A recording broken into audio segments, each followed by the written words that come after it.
sa iyang gisukaran diya sa mga balaang bukid.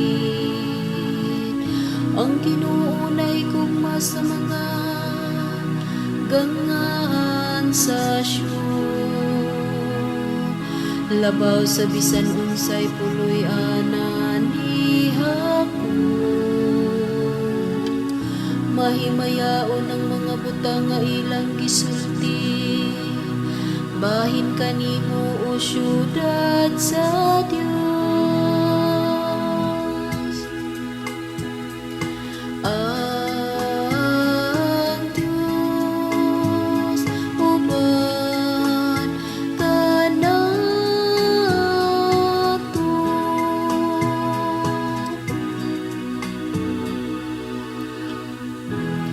nagasugilon ako bahin sa yato ug Babilonia, diya kanila nga nakaila sa Ginoo.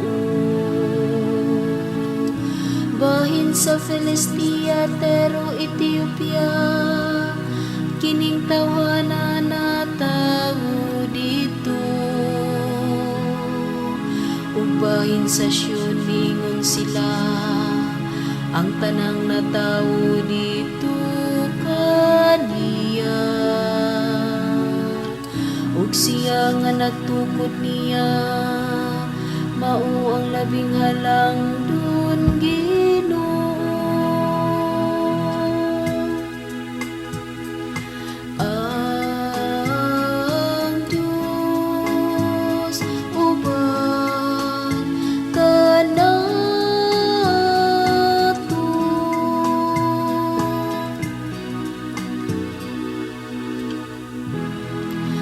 matmuna nila diya magpalistang mga tao, kining tawhana na tao dito, ug ang tanan mag-awit dito, diya sa ilang masadya nga sayang. Ang akong puloy anan, anaa sulod ka